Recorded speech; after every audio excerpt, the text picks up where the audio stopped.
Today we're in sunny Sanur and we're going for a bit of a walk through the back streets. So join me and let's see what we can get up to on this beautiful sunny day. Over the past few weeks, the weather has changed here in Sanur. It's a little bit cooler now, noticeably cooler for me anyway, maybe a couple of degrees. And what that also brings is less rain. The dry season now is in full swing here and it's just beautiful. A wonderful time of year here in Bali when it starts to get a little bit cooler, not as much rain. You can get out and see these beautiful blue skies. Isn't it just wonderful? I'm over here on the west side of the bypass at the moment and I plan to sort of scoot across to the other side of the bypass, the east side. Well, the west side is where most of the expats live these days because it's cheaper. It doesn't mean it's cheap, but it's just cheaper. That said, I actually met a guy called Aiden a few days ago. It's probably a couple of weeks ago now, actually, time flies. But he was saying he's paying $3 million a month on the beach side in a little kos-kosan. Sort of like, I call it like a guest house, but that's dirt cheap. Very rare to find somewhere like that in Sanur these days. Usually a little bit more expensive. I've got friends staying for $6 million a month on the west side in quite modern places, which are, you can call them sort of mini apartments, if you like, one-bedroom apartments with a swimming pool. They're nice. There are other places, those sorts of places that you really sort of need to come over here and sort of do the hard yards on foot and check them out on your own. They're not really that popular online. It's not like you sort of can't jump on Airbnb and find them or anything like that. You've got to get out there and pound the pavement yourself. The road I've taken today is called Jalan Sekuta. Or, you could say Sekuta, but locals seem to say Sekuta. And it's an interesting road. It used to be a fairly quiet road from what I hear, but it's a pretty busy road these days in terms of where foreigners want to live. And there's lots of villas along here, so it's a pretty expensive area on the west side now. There are a few little cafes and restaurants. A very popular one is this Warung Runtu, not with foreigners.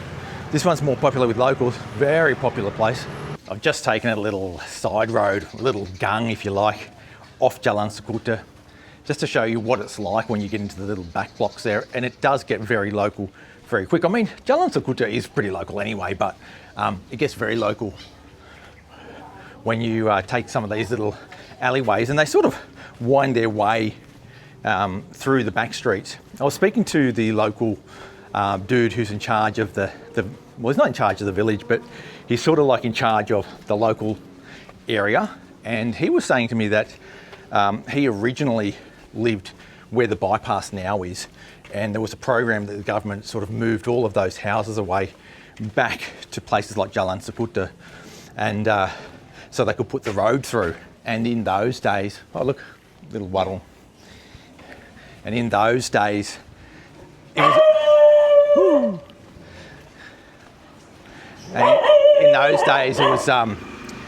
was all rice field, totally rice field. This whole area was rice field, and over the years, it's just slowly got built out to the point that it is now. Of course, I've just taken a wrong turn. I always take a wrong turn.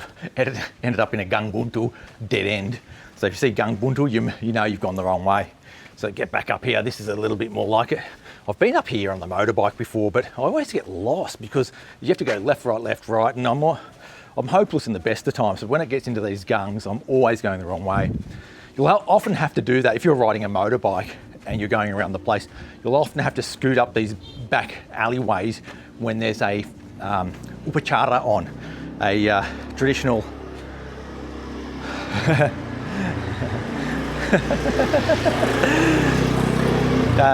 you'll often have to scoot up these little back alleyways when there's a festival on that blocks the road.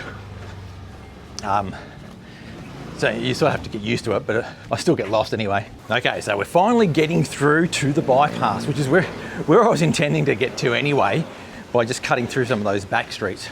Because I actually want to check out, there's a new barber that I've been put onto, where they're doing haircuts for $15,000. I reckon it could be pretty popular, so I'm not sure if I'll be able to get into that one. I'll give it a go anyway.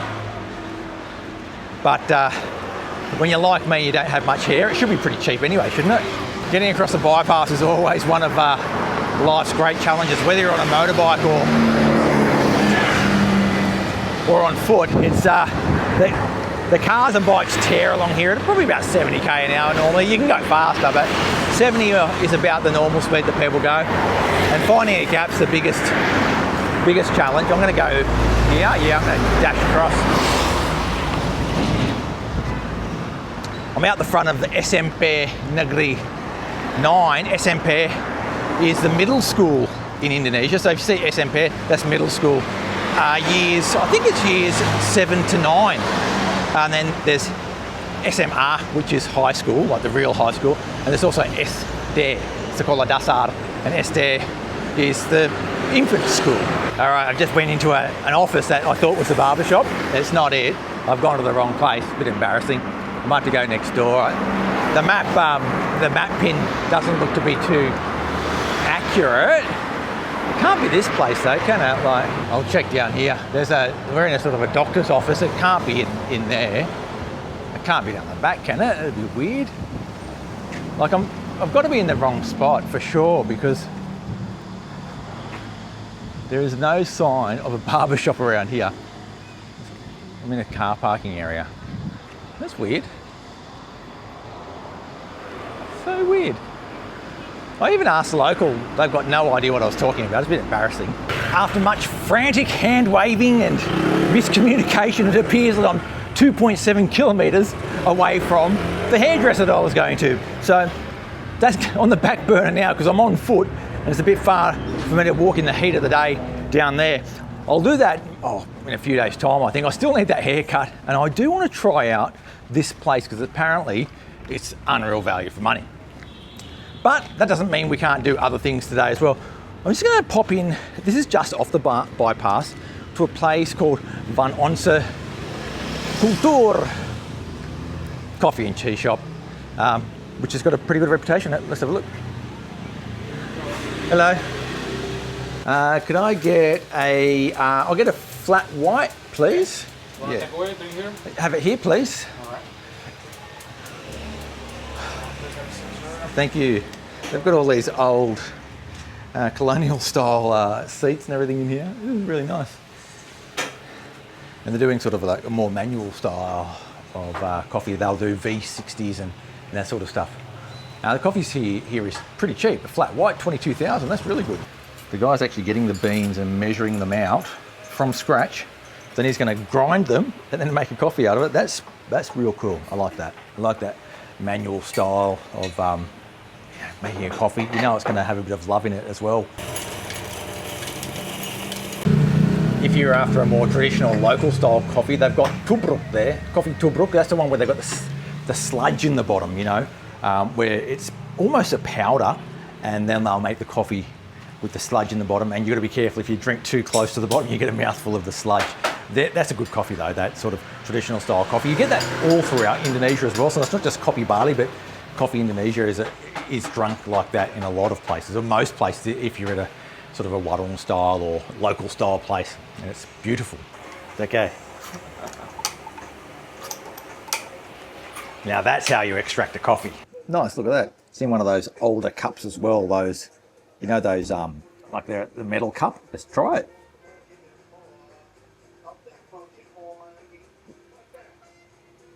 It's really good. It's really good. Love it. Texture of that milk's really nice as well. Great job. And the flavour of the coffee, beautiful. And for 22,000, it's one of the cheapest you'll find in all of Sanur, I think. And I think it's a wonderful place to come if you want your coffee or just a little sort of relaxing area. Beautiful. So that's it. Van Onze Cultuur. And they're brewing authentic Indonesian coffee. They do it from scratch. I'm surprised I haven't seen it earlier. I mean, I'd seen it on Google Maps earlier, but I haven't gone there. It's just one of those places I haven't bothered. And I sort of regret it now because that is great value and excellent, excellent quality. And if you know me, you know I love my coffee and I love it. I absolutely love that place. So I'll be going there again for sure. Love it. Highly recommend you go there if you've got a chance. It's a little bit off the main street, so if you're staying in the middle of town, you might need to walk a little way towards the bypass, but not a big deal. So we're still cruising along the back streets of Sanur, east side. I'm just coming up to Jalan Pungutan, and if you don't know Jalan Pungutan, it's that really long road that goes north-south from the market, more or less, all the way to the south. It's a really long road. There's not heaps of cafes on there. There are a few, but they're a bit spread out. There is one newer place on there that I've been to before that I want to check out again. It's called Blend. Now, the reason I want to go there again is because I had a bad experience there. I had a coffee there, and I was going to review it actually. When that coffee came out, it was disgusting, like disgusting. And in my right mind, I couldn't give it a fair assessment, really. I mean, I don't want to slag a place off if it's brand new and they don't do a good job, because that's, I'd like to sort of give people a chance. So I'm going to go there again, see if things have changed. And I don't know what happened that particular day, but honestly, without a word of a lie, it was the worst coffee I've had in Sanur by a long way. And the coffee didn't look like what I'd seen on Google Maps either. It was like someone had just whipped something up and didn't know what they were doing. So I'm going to try it out again, see what it's like. Of course, I turned the wrong way when I came out of that alleyway back there. Always take the wrong direction. A lot of people live on Jalan Pungutan. It's an interesting road. It's just west of the main road, Jalan Pungutan. So it's very central, but it is much quieter. You don't get a lot of through traffic. You get an odd vehicle coming up and down here, but it's a narrow road. You can't really go too fast along it. And it's a nice, peaceful place, really, if you wanted to live around here. The problem is that there aren't that many places available. And again, if you were going to sort of live here, you'd be looking at probably pounding the pavement up and down the road looking for a room to rent or house to rent sign. And I've actually seen a few of them already. I mean, I have no idea how much they'll be charging, but it's a lot more expensive here generally, and that's not always, but generally, than West Side. But you certainly have that access to the beach, which is basically walkable from here. That's a nice little temple there. Pura Pesamuan. The reason I sort of was drawn to it was this little bamboo structure here. I thought was really interesting. Beautiful little detail on that. Someone's actually had to hand make it looks like. Lovely. When I first moved to Sanur, I had fully intended to stay east side of the bypass and just get a smaller place rather than a bigger place west side. That was always my intention. But as it turned out, I found it very, very difficult to find anything within my budget east side, really. Everything I looked at was just, it was horrendously expensive. Now, that doesn't mean the good value ones are not available. They are, but you just have to take your time and perhaps get a little bit lucky sometimes to find something that's in your budget. But for me, yeah, it was just very difficult. In the end, I think I was pretty lucky to get the place I got west side, because even west side, people were asking some ridiculous prices for absolute rubbish. And prices were all over the place, and they still are a lot. So you just got to do your research. And when you see something at the price that seems reasonable, just take it, whether that's east or west side. So we're at Blend. This is it. It's a beautiful little spot. Really nice. Might just take a seat over here in the corner. It's just so well laid out, and it's really well appointed. The interior design's beautiful. Let's check out their coffee once again. Straight away, this coffee looks better, looks good. Look at that. They give you a little bit of a, I don't know, little biscuit or cookie. Let's have a look. A little cookie, a little biscuit. It's good too. Nice soft one. Now let's give this coffee a taste test.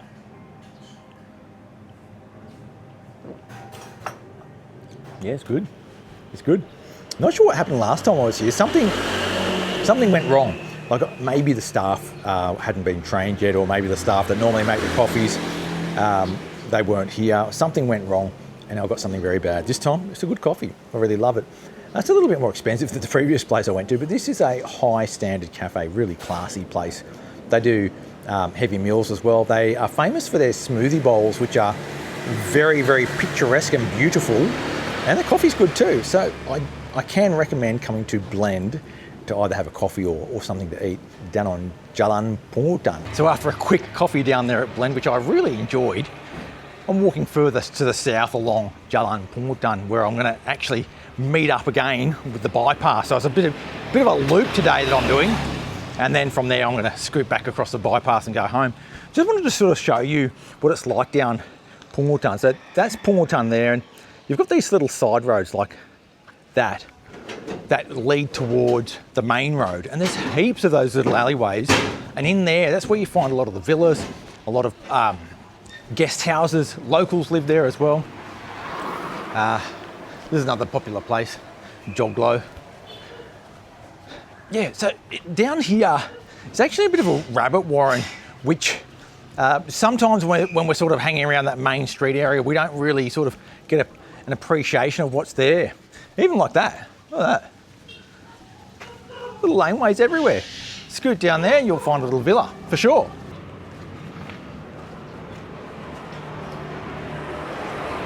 That Warung Flowers is another place that gets pretty good reviews, and I haven't tried it yet, which I probably should at some point. Cheaper style place, I'll whip you up some nice hearty Indonesian food for a good price. There's actually a few of those places around. If you sort of get around on foot, you'll see them. Sometimes when you're sort of flying past in the car, you sort of miss a lot of those places, and especially if you don't come along those back streets, you sort of miss out on a lot of those places as well. But yeah, Warung Flowers, I think it's a place that probably should be tried out. I'm going to try it out at some point. Looks like a new sort of villa complex going in there.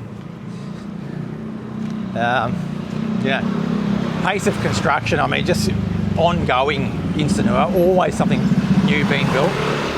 Yeah, there's another like little warung there, warung guna. Heaps of them. There's a little sign on that door, villa for rent for 28 years. And you'll see those around the place. That's basically like for sale. So places like that are going for around the, starting from usually around the 3 billion rupiah mark these days. Prices have gone up a lot in recent times. Now that road there, that road goes down to the main road and goes past a few interesting places like that. Linda Villas too. It goes past Warung Old Brick and Warung Naksa, and it comes out at the Hotel 101 on the main road. Ooh, new villa complex, Star Villas Bali. They look nice. Brand new. This has all been built out for ages, this little section, and it seems to have been partially completed now because they're selling some of those places. Not sure what they're charging, but I'm sure it's not cheap. Such a sleepy old day here in Sanur, which is pretty normal really for Sanur, isn't it? It's very, very sleepy. Beautiful weather, it's hot, there's a slight breeze, and there's not too many people out and about doing much. It's just nice, you know. And we're back out on the main road, beautiful Jalan bypass Murarai. It's a really interesting road, like it's not the most pleasant road to walk along, but there are some stuff or things to see here and some restaurants. Like even that Thai restaurant's supposed to be pretty good, but it's just such an unpleasant road to walk along that most people don't even bother coming out here. But I'm gonna leave it there and head back home. So thanks for coming along for the ride once again today, and thanks for watching. Make sure you hit that subscribe button to keep up to date with all things Sanur. I'll catch you next time.